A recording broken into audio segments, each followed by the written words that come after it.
After 10 years of development, The Last Guardian was recently released, and I'm happy to say that I thoroughly enjoyed my time with the game. Fumito Ueda, who's known for directing both Ico and Shadow of the Colossus, was at the helm once again, and it definitely shows. This video will consist of my thoughts and opinions on the game's overall design, focusing primarily on both the use of commands and how the game immerses the player into its world. To anyone who has played Ueda's previous games, it should be apparent that there's a style that they all tend to reflect, whether it's the art direction, sound design, animation, or game mechanics. One major motif that exists in each game is companionship. In Ico, the boy, conveniently named Ico, escorts Yorda throughout a mysterious castle. In Shadow of the Colossus, Wander rides along the barren landscape and battles Colossi with the help of his horse Agro. And in The Last Guardian, the boy and Trico work together to escape from the confines of the lair they find themselves trapped within. Ico and The Last Guardian seem to relate more so to one another compared to how Shadow of the Colossus handles these themes, as Agro predominantly serves to explore the vast setting and, on occasion, assists with fighting a handful of Colossi. Wander does most of the work on his own, often being separated from Agro entirely. Ico, on the other hand, very much reflects the concepts that are seen later in The Last Guardian, albeit with a few twists on the formula. Both games feature a very young boy as the playable character who is trapped in an unfamiliar place and attempts to escape along with their respective companions. The boy's role in The Last Guardian often reflects that of Yorda's in Ico, helping to open new paths for Trico to allow progression and having little to no fighting ability of his own. On top of that, the shadow creatures in Ico specifically seek out Yorda, and if she is captured and brought into the Dark Portal before the player can rescue her, it's game over. This is reflected in The Last Guardian through the Armored Knights, strange beings that will chase after the boy, capture him, and take him into one of the many blue doors scattered around the nest. Of course, the boy is not entirely like Yorda, since the player uses him to traverse many areas on his own, mimicking much of what Ico and Wander are capable of. The most obvious comparison to Shadow of the Colossus lies in the boy's ability to climb and clean the Trico, but unlike Wander, there is no grip meter here to worry about. Now, before I get ahead of myself, I'd like to turn my focus away from the boy and discuss the real star of the game, Trico.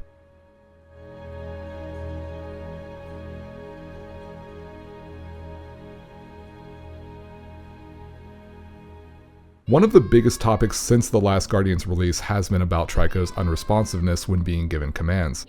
I would like to point out that after 4 playthroughs of the game and over 40 hours invested, some of those hours being dedicated entirely to experimentation and repeat testing, I found myself struggling very little when communicating with Trico compared to many reviews I've read and live streams I've watched. When the reports began flooding in of awkward command mechanics and Trico's disobedience causing frustration among players, I was worried that I had seemingly gotten lucky during my first run of the game. But 4 playthroughs later, and I'm still sitting here feeling very satisfied with how The Last Guardian works. I feel kind of disappointed in how many people, reviewers included, have denounced the game's command mechanics entirely, leading to a lot of confusion for those still interested in playing the game. In fact, upon the completion of my first playthrough, I had several people publicly and privately messaging me over Twitter, asking me about my time with the game and if they should be worried about playing it based on the negative aspects they have seen elsewhere. Mind you, my experience with handling Trico was not perfect. Trico doesn't seem to do so well when he's unable to turn his whole body. I sometimes had difficulty getting him to do what I want when trapped in a confined space. But aside from those few short moments, I found very few problems with commanding Trico, and I would like to spend some time focusing on the game's command mechanics to further explain my opinions. The Last Guardian steadily builds up its principles by focusing only on calling Trico to get his attention, as well as the brief use of the mirror shield before it becomes absent for most of the game. This is done to help the later edition of direct commands emphasize the growing bond that Trico and the boy share. It also provides time that the player can use to become accustomed to the boy's controls, teaching concepts like feeding barrels to Trico and pulling spears out of his back. As for the mirror shield itself, it projects a beam of light, acting as a sort of target reticle that summons blasts of energy from Trico's tail.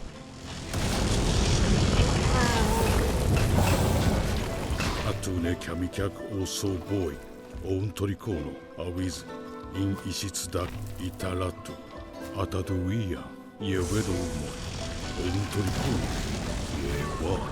This early portion of the game is the one that sees the most inconsistency with Trico's actions, but as he and the boy venture throughout the nest, he becomes quick to respond to direction.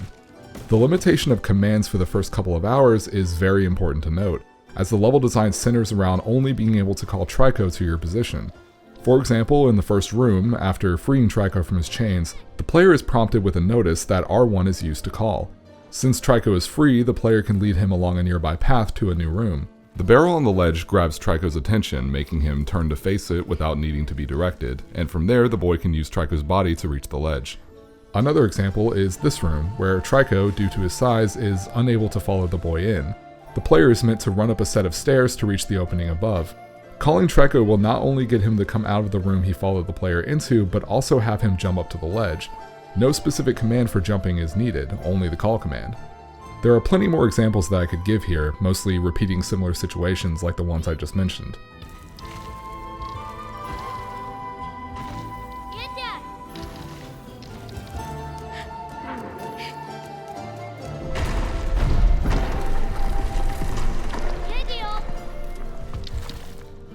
The boy's mirror shield comes into play when destroying a few barriers preventing him from moving forward, with Trico simply acting as the source of the necessary energy.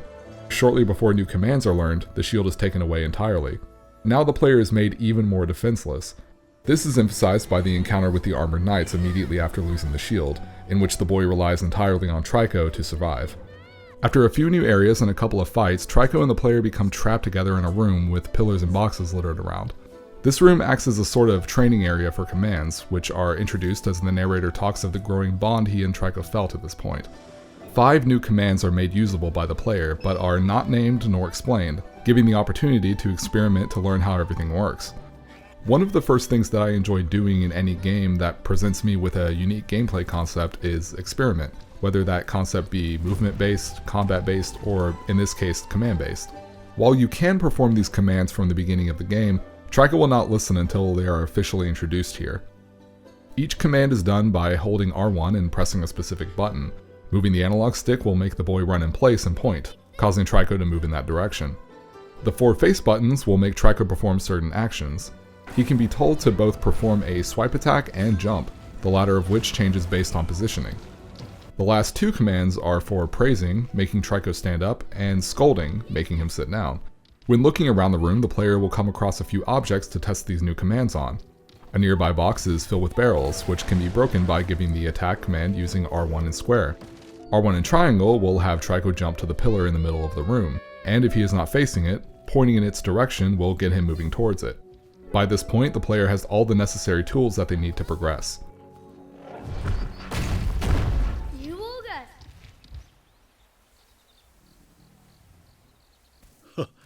Atan, Inoi ari kedinizi, Uduig onizi, Otrikono, Akuneta nach. Jumping plays a dominant role throughout the game as it can cover a wide array of options, from scaling towers to jumping from pillar to pillar, to attacks, to even propping Trico up against a wall on its hind legs, a technique that is used in the very next area. What is so interesting to me about the aspect of commands and their introduction is how the game's mechanics and level design shift in a way that spins the roles around for both Trico and the player.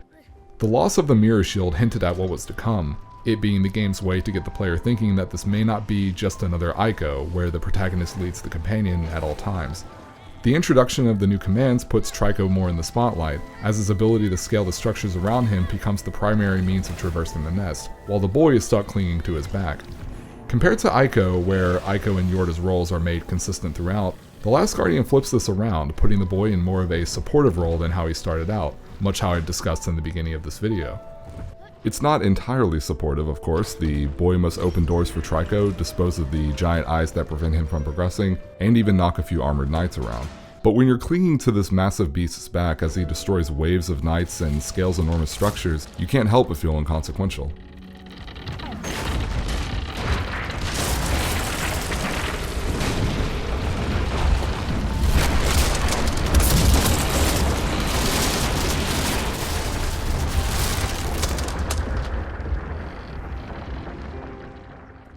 While jump, attack, call, and move are all pretty self-explanatory commands, scolding and praising can seem a bit confusing by comparison. The only distinct action that each command does is make Trico sit down or stand up, although pressing R1 and X is made more obvious to be scold rather than sit, as Trico often responds by whimpering and lowering his ears. While I never found praising to be very important in getting Trico to do what I want, it can be useful in having him interact with objects of interest. These moments don't come very often since most of what the player directs Trico to are things like pillars and ledges, and subsequently I didn't really notice the command's uses until after more playthroughs and experimentation. Plus, pointing and directing Trico towards a necessary interactable often did the job just fine. Something that I don't see anyone bring up is that the scold mechanic can actually cancel out animations entirely, preventing Trico from doing something the player doesn't want. Is Trico winding up for a jump that you don't want him to make? A simple tap of the foot and he stops right where he is. Does he keep playing with that chain when you don't want him to be? Scold him and he'll leave it alone. This can also apply to situations where Trico is confused or ignores a command for whatever reason. In this clip, Trico doesn't respond to my direction. Once I put my foot down to get his attention, he promptly follows my next order. For me personally, I didn't notice the benefits of this command until very late in my first playthrough, as I had so few issues telling Trico where to go, but the realization that I could stop whatever he was doing with a tap of my foot was huge. If there is one command that I feel could have used an additional tutorial box explaining how it works, it's this one. I feel that so many players would have found it much easier to work with Trico if they didn't feel so helpless when he did something they didn't want, whether or not his actions were the player's fault. At the same time, the game rewards the player who experiments and takes the time to learn how to communicate with Trico. So for the kind of player that I am, I found this to make the gameplay that much more engrossing. I absolutely love the command mechanics in The Last Guardian, and how the game's level design complements the progression of the narrative, but unfortunately the gameplay is not perfect. In my opinion, the biggest flaw of The Last Guardian that permeates throughout the entire playthrough is the boy himself, or rather his controls. Let me start by saying that I do not believe the boy handles poorly overall.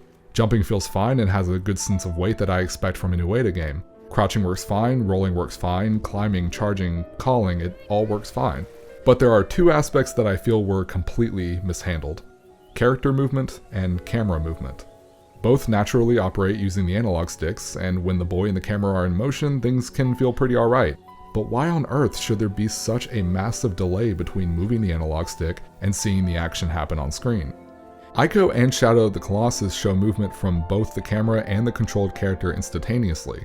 The moment I first gained control of the boy in The Last Guardian, my heart sank. Now, within the first hour, I got so comfortable with the controls that I stopped thinking about them completely, much to the aid of the other wonderful mechanics given to me, along with how immersed I felt within the game's world. But others, understandably, have not felt the same way. I've seen many players talk about their own frustrations with the analog delay, and knowing that they couldn't get over this problem as easily as I did was simply a shame. Wander may not have the fastest run, but when I push on the analog stick and he immediately moves, I'm perfectly happy. A lack of responsiveness in favor of delayed action does not do anything for the boy's character, his relationship with Trico, or the atmosphere that the game is presenting. Oh, and there's one more pet peeve I have with the boy, and that's the mirror shield. I don't mind the shield's existence at all, and I certainly understand its purpose outside of just being a briefly used weapon, but it too has a somewhat clunky feel to it. My main gripe is that it takes an extremely long time to get Trico's tail to perform its attack. This is not a case in the beginning of the game, however. The only thing the shield can do is summon lightning to destroy a few barriers, and it's really not all that slow. When the shield reappears later on, Trico instead conjures blasts of energy, and it can feel like a drag since there are so many more obstructions than before.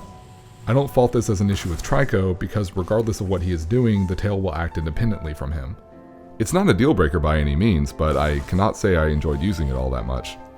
The mirror shield itself brings up a question that I find very important. If waiting for the shield's attack feels too much like a cumbersome pace breaker, then why does commanding Trico not feel the same way? After all, there's almost always waiting when it comes to directing Trico and having him perform various actions.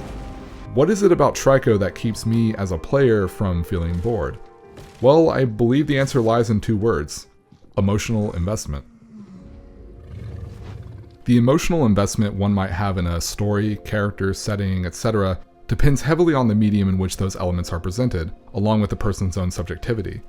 This is a risky aspect of The Last Guardian's design because of how important it can be to the way Trico works and the overall pacing of the game. What made me fall in love with Trico from the beginning was his sense of believability, which sounds kind of silly considering that he's a giant bird dog thing. Every aspect, from the way that Trico naturally takes direction better as the game goes on, the way his head tracks to the boy's position, and his range of expressions does a lot to make him feel like a real creature. But for me, it's the animation and sound design that truly sells it.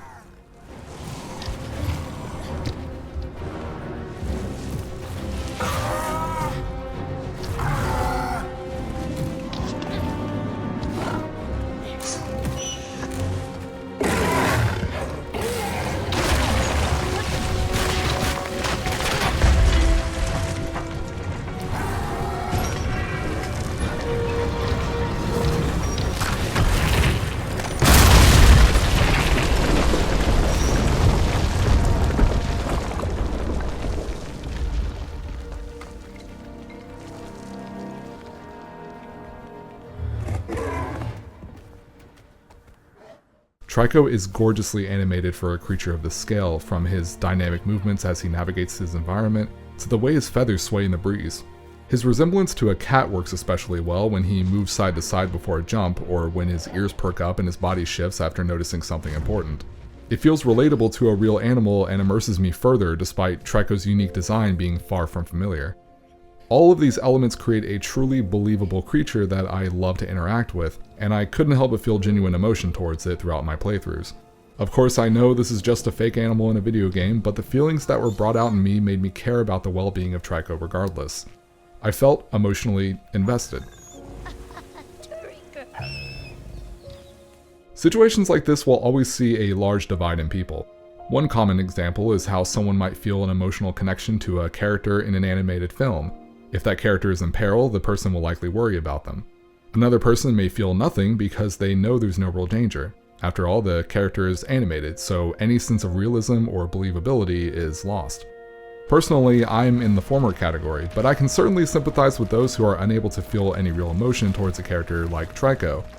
There is one big difference between Trico and my animated film example, and that has to do with interactivity.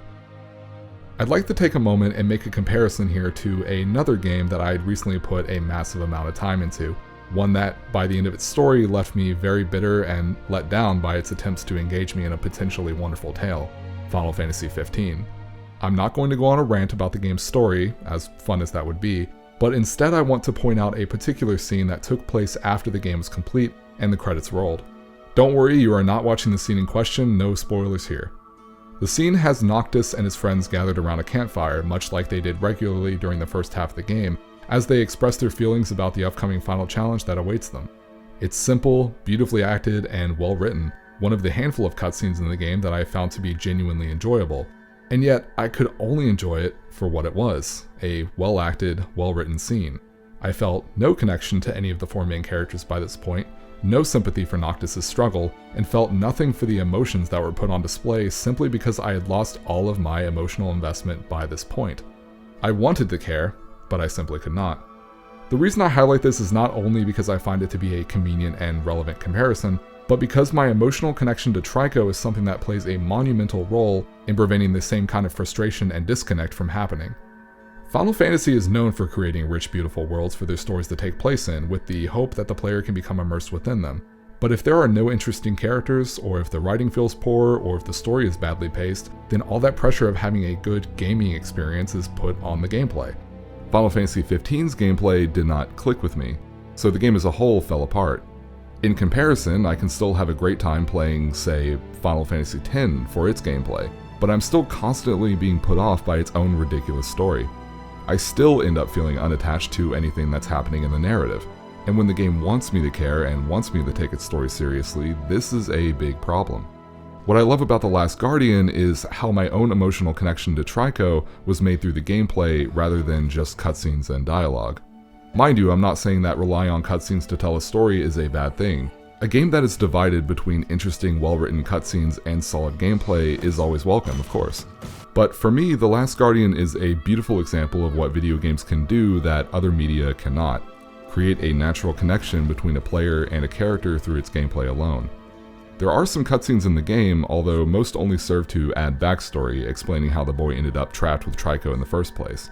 The way Trico interacts with the player along with his believability as a character is what immerses me into the game, making me motivated to progress and see where the story ends up. Every other element from the atmosphere to the music only helps strengthen that and present a cohesive world. It's a game that knows exactly what it wants to be and does an incredible job at maintaining its focus while delivering an experience that I will not forget, just as I haven't forgotten my times with Ico and Shadow of the Colossus. There are many titles out there that have fantastic stories and wonderful gameplay that meshes perfectly together, but it's rare for me to find a game like this that blurs the lines so effectively. Calling a game an experience is not something I typically do, especially with how often the term is bounced around in discussion for many popular games nowadays. Many titles are doing their best to create an experience rather than focusing on what makes the game fun or unique, consequently delivering a game that spreads itself too thin. The games that give me the feeling of a memorable experience are the ones that maintain their focus and have a design that centers around it, and I feel like The Last Guardian is an absolute success in this regard. But when it comes to how the game handles presenting its mechanics and how it creates the emotional connection with the player, it's up to the subjectivity of the player to determine whether every individual part of the game's design will benefit each other. If a person doesn't spend time with commands to properly understand how they work, resulting in a confusing experience, then the rest of the game's elements must work extra hard to keep that person entertained. If the player doesn't care about Trico or find him believable, then any issues had with directing and interacting with him will not be given sympathy. This is the risk that the game's design presents. And while I'm sad that others were not able to enjoy this game the way that I did, it doesn't stop me from being absolutely in love with it.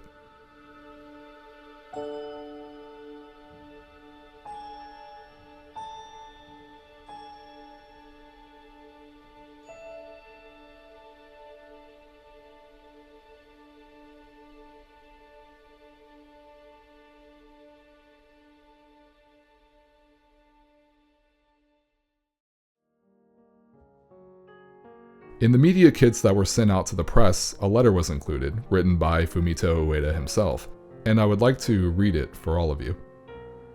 It's been a long time coming, but I take great pleasure and relief in knowing that The Last Guardian is in your hands.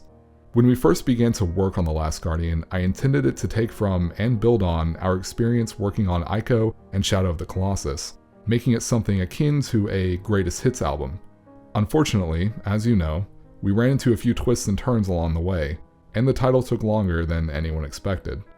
Still, just as Ico and Shadow of the Colossus are truly unique games, so too is The Last Guardian an experience unlike any other. As you play, take the time to stop and enjoy the scenery as you follow these unlikely companions on their journey. And you definitely don't want to miss the ending. The development team and I hope you all have a wonderful time with The Last Guardian. Nothing would make us happier. To Fumito Ueda and his team, thank you for making another wonderful game.